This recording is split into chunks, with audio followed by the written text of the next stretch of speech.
Now, you've been told many times that high school is a place where your foundation is established. You're asked the question, who do you want to be when you grow up? Where do you want to go? So far, you've heard Miranda's testimony that in front of all public peers, her students, her teacher pronounces to Miranda with a sharp tongue, "You will amount to nothing in life." The leadership position of a teacher, a counselor, a principal, a superintendent, and school faculty as a complete whole it does not matter how bad a student is. You do not talk in that kind of candor and banter to a student. The next part of Miranda's testimony, you will learn more about her high school, more about her relationships she went through, and you'll be introduced to her ex-husband. Miranda? So, I have my first encounter with my first boyfriend, which turned out to be horrible. And so, I just moved on. I tried to move on. Well, a few months later, or a couple months later, not too long after that whole thing happened, the guy that was dating my best friend, he starts coming around to me, to my house, showing up at my house, and by himself, not with my best friend. He starts hitting on me. Now, this guy is 18, 19 years old. I don't feel comfortable with him trying to come see me. I'm 16. I don't want anything to do with somebody that's of age. And one evening, he comes to my house and he says, "I really like you. I want you to, will you go out with me?" And I said, "No, I don't like you that way. You're dating my best friend." And I said, "I don't feel comfortable."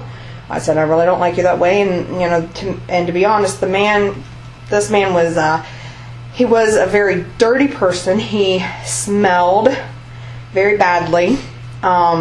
He did not take care of himself.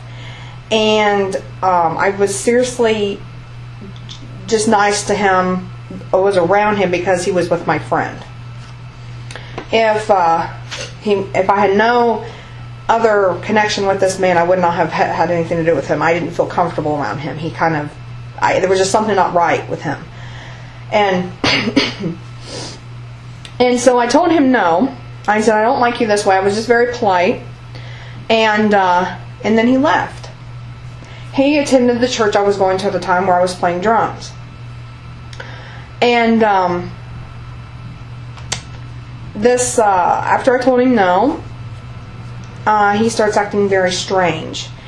A few weeks later, I'm sitting in class at my school, and I get called to the principal's office. I have no idea why, and I go to the principal's office, and at the counter, the receptionist counter, there that guy is standing. And he said, "I just wanted to see you." And I said, "How did you get in here?" Because my school had a security guard and everything. Like, you had to, excuse me, you had to show your ID and everything to get in the school. And I asked him how he got in the school. He says, "Oh, I know the security guard, and he let me in." Well, at that moment, fear just struck me, like, this guy is stalking me. I'm scared. And then a week or so later, I was informed after a church service that while this man was sitting in the pew while the service was going on, he leans over to one of the other teens and makes the statement that he should have brought a gun and shot me while I was playing my drums during the service.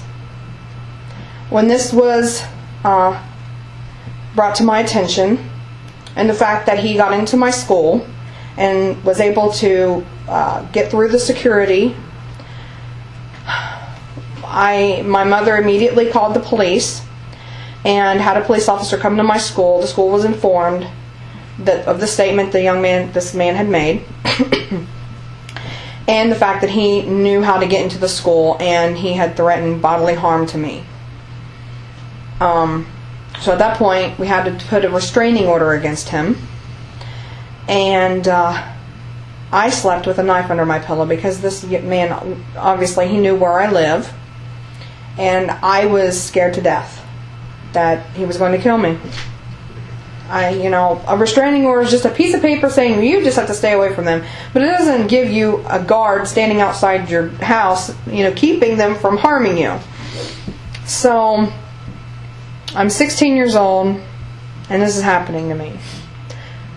Plus, there were some things going on at school. Kids bullying on the school bus, and my mom looks at me and says, "That's it. I'm going to have a talk with your grandparents, and let's see if you can go stay with them." And so, this was basically going into my senior year of high school when all this was happening.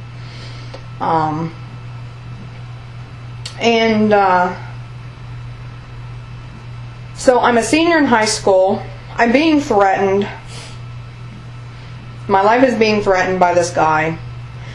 I'm being harassed and hazed on the school bus. So my mom has finally had enough, and she says, for the sake of my child, I'm going to let her move across the county to a safer home where this man doesn't know where she's living,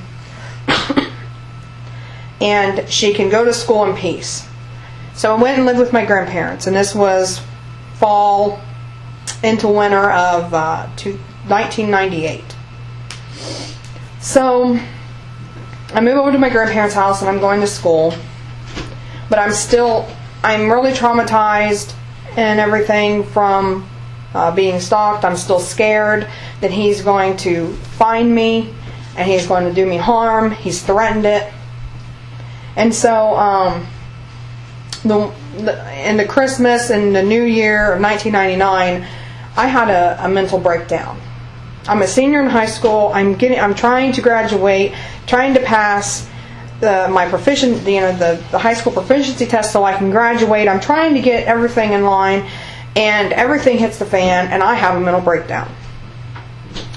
I ended up being placed into a hospital for children, and watched for 2 weeks. I was diagnosed with dissociative disorder and a couple other things, and I went to counseling, and I, at that point, started to be homeschooled by a teacher from my original school I was attending. She came every day, 5 days a week, and tutored me so that I could graduate high school. And she was a very nice lady. She was a Catholic, and she was a wonderful lady. I loved her. She ended up being my sister's third grade teacher. And she was a very wonderful lady, and I will never forget her kindness. And there was many times that she would pray with me before we would start my lesson. And I didn't know at the time, until in the past couple of years, that when you have been traumatized and you have a breakdown such as this, you can lose a learned skill. So as a senior in high school, I lost all my mathematics skills. And so we had to start back at square one, and the tutor and my grandma were helping hold up flashcards. What's 2 plus 2? What's 9 times 8? What's 5 divided by 10? They're having to hold up flashcards because I lost all of that. But we made it through, and I did graduate. I was unable to go to my actual graduation ceremony, but I did graduate. And I made that. I fought for that. I fought every inch of the way, and I made it. Now, after I've graduated, it's about June, July. Now remember, I'm still afraid this guy is going to find me and show up at my grandparents' house. I still have that in the back of my mind, and I'm prepared for anything. And around June, July in 1999, a year and a half after I think it was a little over a year after that guy had threatened me and gotten in my school and all that stuff, we see a car coming down the driveway at my grandparents'. We don't know who it is. My father's sitting there in the living room, my grandpa, my grandma are sitting there, and they said, "Who is that?" We weren't expecting anybody. But when the person got out of the car, we knew exactly who it was. And it was that guy who had stalked me and threatened me. He had found where I was living, and he came to see me. Knowing there was a restraining order against him, he shows up anyway.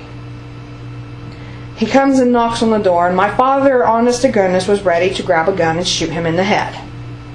Any father would, if you're a father, you know you would protect your daughter at all costs, especially after this man has threatened to shoot your daughter because she just wouldn't go out with you. So my father says, "What do you want us to do?" And I said, "Well, just open the door." And I said, "You're here. I don't think he's going to try anything with all of you here." So my family is standing around me, like hovering around me to protect me. He walks in the door, acts like nothing has ever happened. "Hey, how you doing?" Like nothing had ever passed. Nothing had ever happened. And I said, "I'm not doing very well." I was perfectly honest. He says, "Well, how have you been?" I thought, I was thinking some pretty bad things at that point. And my family I remember somebody had their hand on my shoulder. And so he starts asking how I've been doing, and I honestly said, "Not very well." I flat out said, "I've had a breakdown. I've been in the hospital, and I'm not doing very good." And basically when I said that, he kind of got the feeling I'm not wanted here. And in less than 10 minutes after showing up, he says, "Well, I think I better go." And so he gets up and leaves, and he never comes back. He's never tried to contact me again. It's been over 10 years ago. It's been 11 years since this happened. And I've never seen him again, and I have no desire to see him again. But that is one of the scariest things I think had happened to me up to that point in my life. And I think Jeremy wants to take a break, so I'll turn it back over to him. Well, you've heard about her high school events so far. From teachers, students, and this one particular stalker. And as I'm typing in the chat, 11 years have passed, and this stalker has never come back. Now that's the power of God, because her family had talked to me about this, and they said they were praying as they were touching her because they were afraid to speak up. And when you don't know what to say, and you can't even open your mouth to pray, and all you can do is just utter and cry, and God gives you the words to speak. We'll be right back.